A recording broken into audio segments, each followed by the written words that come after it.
മൃതങ്ങളുടെ അടുക്കലേക്ക് ഒരു ചെറുപ്പക്കാരൻ ഇങ്ങനെ പള്ളിയിലുണ്ടാവും. അൽഹംദുലില്ലാഹ്, അല്ലാഹുവേ, ആ ചെറുപ്പക്കാരൻ 5 വഖത്ത് നമസ്കാരത്തിന് പള്ളിയിൽ വരും. കാണാനിടയുള്ള ചെറുപ്പക്കാരനാണ്. ആ ചെറുപ്പക്കാരൻ നടന്നു വരുന്ന വഴിയില് ഒരു സൗന്ദര്യമുള്ള സുന്ദരിയായ ഒരു പെണ്ണുണ്ടായിരുന്നു. പലപ്പോഴും ആ പെണ്ണ് പറയും, എടാ നിന്നെ എനിക്ക് ഒരുപാട് ഇഷ്ടമാണെടാ, നിന്നെ എനിക്കാണ് ഒരുപാട് ഇഷ്ടമാണ്, അതുകൊണ്ട് നിന്നോട് എനിക്ക് ശാരീരിക ബന്ധത്തിൽ ഏർപ്പെടാൻ എനിക്ക് ആഗ്രഹമുണ്ട് മോനെ, അതുകൊണ്ട് നീ ഒന്ന് മനസ്സ് വെക്കുവോ, ആരും അറിയൂല, നീ എന്നെ വിവാഹം കഴിക്കണ്ട, ഒരേ ഒരു തവണ നീയുമായി ശാരീരിക ബന്ധത്തിൽ ഏർപ്പെടാ, എനിക്ക് ആഗ്രഹമുണ്ടെന്ന് ആ പെണ്ണ് പറഞ്ഞപ്പോ ആ ചെറുപ്പക്കാരൻ പറയുന്നു, ഇന്നി അഖാഫുല്ലാഹ്, ഞാൻ എന്റെ പടച്ചവനെ ഭയപ്പെടുകയാണ്. ചങ്കൂറ്റമുണ്ടോ ചെറുപ്പക്കാരാ, ചങ്കൂറ്റമുണ്ടോ? എണിയാണെങ്കിലെ പെങ്ങള് പാതിരാത്രി നിന്റെ സോഷ്യൽ മീഡിയ അക്കൗണ്ടിലേക്ക് ഏതെങ്കിലും കാമവെറിയന്മാര് മെസ്സേജ് അയക്കുമ്പോ തിരിച്ചും മറുപടി കൊടുക്കാൻ കഴിയാതിരിക്കാൻ നിനക്ക് കഴിയുന്നുണ്ടോ? ഭർത്താവിനെ വഞ്ചിക്കാതെ ഇന്നി അഖാഫുല്ലാഹ്, ഞാൻ അല്ലാഹുവിനെ ഭയപ്പെടുന്നു എന്ന് പറയാൻ നമുക്ക് ചങ്കൂറ്റമുണ്ടോ?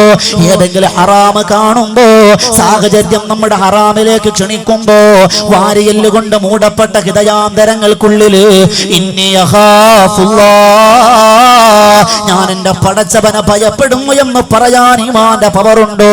ആരെ പറ്റിച്ചിട്ടാലും വേണ്ടൂല, ആരെ കൊന്നിട്ടായാലും വേണ്ടൂല, എനിക്ക് നേട്ടങ്ങൾ ഉണ്ടാകണമെന്ന് ആഗ്രഹിക്കുന്നവരാ നമ്മള്. ആ ചെറുപ്പക്കാരൻ പള്ളിയിലേക്ക് കടന്നുപോയി. ഒരു ദിവസം അതാ ചെറുപ്പക്കാരൻ നമസ്കാരം കഴിഞ്ഞ് കടന്നു പോകുമ്പോ പെണ്ണതാ കെട്ടിപ്പിടിക്കുകയാ, പുറകിലൂടെ കടന്നു വന്ന് കെട്ടിപ്പിടിക്കുന്നു. സുബ്ഹാനല്ലാഹ്, ആരും പരിസരങ്ങളിലില്ല. അതൊരവസരമായി ചെറുപ്പക്കാരൻ എടുത്തില്ല. ഉടൻ തന്നെ വിളിക്കുന്നു, റബ്ബേ ഇന്നി അഖാഫുല്ലാഹ് എന്ന് പറഞ്ഞങ്ങ് ബോധം കെട്ട് വീഴുകയാ. ആ ചെറുപ്പക്കാരൻ ബോധം കെട്ട് വീണപ്പോ പെണ്ണിന് മനസ്സിന് വല്ലാത്ത വേദനയായി, വല്ലാത്ത ടെൻഷനായി, എന്ത് ചെയ്യണമെന്നറിയില്ല. ഉടൻ തന്നെ ആ ചെറുപ്പക്കാരനെ വഴിയിൽ ഉപേക്ഷിച്ചിട്ട് പെണ്ണതാ വീട്ടിലേക്ക് കടന്നു പോവുകയാ. വഴിയാത്രക്കാര് കടന്നു വന്നപ്പോ ചെറുപ്പക്കാരൻ വഴിയിൽ ഇങ്ങനെ തളർന്നു കിടക്കുകയാ. താങ്ങിയെടുത്തതാ വീട്ടിലേക്ക് കൊണ്ടുപോയി. വീട്ടിൽ കൊണ്ട് ചെന്ന് വാപ്പാന്റെ മുന്നിൽ കിടത്തുകയാ. വെള്ളം കുടയുന്നു, തട്ടി വിളിക്കുന്നു, എഴുന്നേൽക്കുകയാ. ആ ബോധക്ഷയത്തിൽ നിന്ന് ബോധം വന്നപ്പോ വാപ്പയോട് പറയുന്നു, വാപ്പാ ഞാൻ നരകത്തിന്റെ വിളക് കൊള്ളിയാകാൻ പോകുന്നു വാപ്പാ, എനിക്ക് നരകമാണ് വാപ്പാ, ഞാൻ അതപ്പതിച്ചു പോയി വാപ്പാ, ഇന്നി സനയിതു അബീ, ഞാൻ വ്യഭിചരിച്ചു പോയി വാപ്പാ. ഇത് ചോദിച്ചപ്പോ വാപ്പ ചോദിച്ചു, എന്തൊക്കെയാണ് ഈ പറയുന്നത്? കാര്യങ്ങളെല്ലാം ആ മകൻ വാപ്പയോട് പറഞ്ഞപ്പോ അല്ലാഹുവേ, വാപ്പ പറയുന്നു, മോനെ നീ മനഃപൂർവ്വം ചെയ്തതല്ല, നീ അറിഞ്ഞുകൊണ്ട് ചെയ്തതല്ല, നിന്നെ പറ്റിച്ചതല്ലേ, നിന്നെ ചതിച്ചതല്ലേ, നിന്നെ വഞ്ചിച്ചതല്ലേ, അതുകൊണ്ട് അല്ലാഹു പുറത്തു തരും മോനെ എന്ന് പറഞ്ഞപ്പോ ആ ചെറുപ്പക്കാരൻ പറയുന്നു, വാപ്പാ ഇതാര് പറയണമെന്നറിയോ? ഈ രാജ്യത്തിന്റെ ഖലീഫയാകുന്ന അല്ലാഹുവിന്റെ റസൂലിന്റെ നിഴലായി കൂടെ നടന്ന മഹാനായ ഉമർ ഇബ്നുൽ ഖത്താബ് റളിയല്ലാഹു അൻഹു ഒന്ന് മറുപടി പറയുമോ വാപ്പാ? ഉടൻ തന്നെ ആളിനെ അയക്കുകയാണ്. ഈ വിവരം കേട്ടപ്പോ സന്തോഷത്തോടെ ഉമർ തങ്ങൾ ഓടി വരികയാ. ഓടി വന്നപ്പോ താൻ ചെയ്തു പോയ തെറ്റിനയോർത്ത് ആ ചെറുപ്പക്കാരൻ കരഞ്ഞങ്ങ് മരണപ്പെടുകയാണ്. പ്രിയമുള്ളവരെ, ഉമർ തങ്ങൾ വീട്ടിലേക്ക് കടന്നു വന്നപ്പോ ഇന്നാ ലില്ലാഹി വ ഇന്നാ ഇലൈഹി റാജിഊൻ, ആ ചെറുപ്പക്കാരൻ മനസ്സ് പൊട്ടി ഹൃദയം പൊട്ടി മരണപ്പെടുകയാ. ആ ജനാസ കണ്ട് ഉമർ തങ്ങൾ പറഞ്ഞതെന്തെന്നറിയോ? വലിമൻ ഖാഫ മഖാമ റബ്ബിഹി ജന്നതാ, ആരാണോ പടച്ചവനെ ഭയപ്പെടുന്നത്, ആരാണോ നരകത്തെ ഭയപ്പെടുന്നത്, ആരാണോ ഖബറിനെ ഭയപ്പെടുന്നത്, ആരാണോ മരണത്തിനെ ഭയപ്പെടുന്നത്, ജന്നതാ, അവർക്ക് 2 സ്വർഗമുണ്ടെന്ന് അല്ലാഹുവിന്റെ പ്രവാചകൻ പ്രവാചകന്റെ ഹദീസ് എടുത്തു വെച്ചുകൊണ്ട് അല്ലാഹുവിന്റെ ഖുർആൻ ഉമർ തങ്ങൾ ഓതുകയാ. സുബ്ഹാനല്ലാഹ്. എന്റെ ഏണിയാടിയിലെ ഉപ്പമാരെ, ഉമ്മമാരെ, നെഞ്ചിലെ കൈവച്ചൊന്ന് ചോദിച്ചു നോക്കുക. ജീവിതത്തിൽ എത്രയോ ഹറാമുകളാ നമ്മുടെ ജീവിതത്തിൽ വന്നു പോയത്. ആ നരകത്തിന്റെ വിറക് കൊള്ളിയാകാൻ നമ്മൾ ഒരുങ്ങി തയ്യാറായിരിക്കുകയല്ലേ? അല്ലാഹുവേ, അല്ലാഹുവിന്റെ പരിശുദ്ധമായ ഖുർആനിലെ ഏറ്റവും കൂടുതൽ ശക്തമായ താക്കീത് പറഞ്ഞ വിഷയം എന്തെന്നറിയോ? അത് നരകമാ, അത് നരകമാ.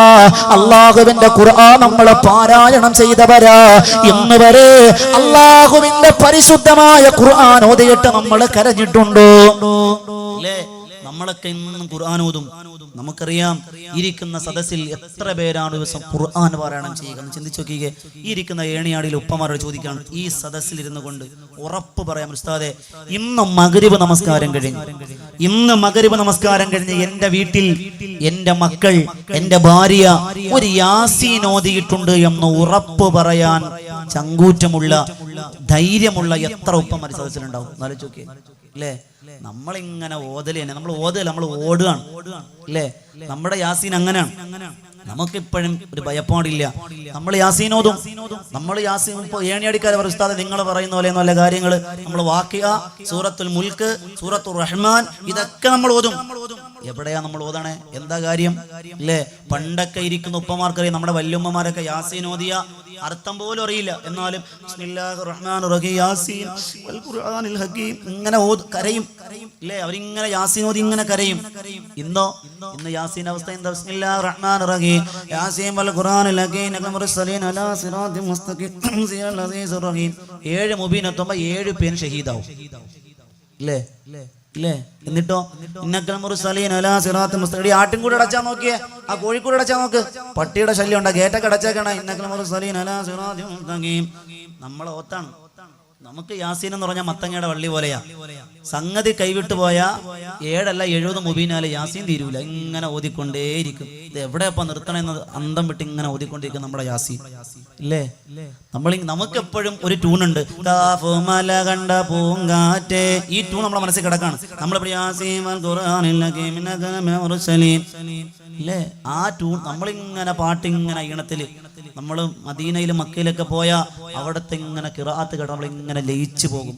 അവരുടെ പാട്ടുകൾ അവർ ആ രീതിയിലാണ് പാട്ട്. നമ്മളിപ്പോഴും ഇങ്ങനെ കുറെ പാട്ടുകൾ ഇങ്ങനെ പാടി ഇങ്ങനെ നടക്കണോണ്ട് ആ ട്യൂണിലാണ് നമ്മുടെ യാസീൻ. അല്ലേ? നമുക്ക് ഖുർആൻ ഓതുമ്പോൾ സങ്കടമില്ല. പള്ളിയിൽ അങ്ങനെ ഹത്തീബ് ഉസ്താദ് സുബൈക്ക് ബിസ്മില്ലാഹിർ റഹ്മാനിർ റഹീം അർ റഹ്മാൻ തുടങ്ങിയടോ, ഇന്നത്തെ ദിവസം പോയി. പിന്നെ ഹത്തീബിനെ പിരിച്ചുവിടൽ അടുത്ത ലക്ഷ്യം. പാപ്പയുടെ ഉസ്താദ് റഹ്മാൻ അങ്ങനെ തുടങ്ങിയ പോയി. ആകെ നമ്മളെ ഉമ്മമാരെ പഠിച്ചിട്ടുണ്ട് സൂറത്തുണ്ട്. എല്ലാ നിസ്കാരത്തിലും ബിസ്മില്ലാഹിർ റഹ്മാൻ ഒന്നാമത്തെ റക്അത്തിൽ ബിസ്മില്ലാഹിർ റഹ്മാനിർ റഹീം തീർന്നു. രണ്ടാമത്തെ ബിസ്മില്ലാഹിർ റഹ്മാനിർ റഹീം റബ്ബിന്നാസ് മലിക്കിൻ നാസ് ഇലാഹിൻ നാസ്. മയ്യിത്ത് നിസ്കാരത്തിന്, തറാവി നിസ്കാരത്തിന് എല്ലാത്തിലും 2 സൂറത്തുണ്ട്. ഇല്ലേ? ബാക്കി അറിയില്ലപ്പാ, നമുക്ക് സമയമില്ല. നമുക്ക് ദുഹർ നിസ്കരിക്കാൻ എത്ര മിനിറ്റ് വേണം? ഇല്ലേ? നമ്മുടെ നിസ്കാരത്തിന്റെ ഒക്കെ കണക്ക് എത്രയാ? നമ്മുടെ യാസീൻ എന്ന് പറഞ്ഞാൽ വന്ദേ ഭാരതും മാറി നിൽക്കും. ബിസ്മില്ലാഹിർ റഹ്മാനിർ റഹീം യാസീൻ ഇടയ്ക്കിടയ്ക്ക് മുബീൻ വയിലേക്ക് തുർജഊൻ. ആ തുർജഊൻ എത്തുമ്പോൾ ഒരു മുത്തക്കൊണ്ട് വയിലേക്ക് തുർജഊൻ. ഒരു മുത്തക്കൊണ്ട് ആ കയ്യും ആ മുസാഫും യാസീൻ മുക്കും. ഹജറുൽ അസ്വദ് പോലും ഇങ്ങനെ മുത്തൂല. എന്താണ് നമ്മളെ യാസീനാണ്. ആർക്ക് വേണം വാപ്പ യാസീൻ? അള്ളാഹ്ക്ക് വേണ്ട. അള്ളാഹു ഈമാൻ അനുഗ്രഹിക്കുമാറാകട്ടെ.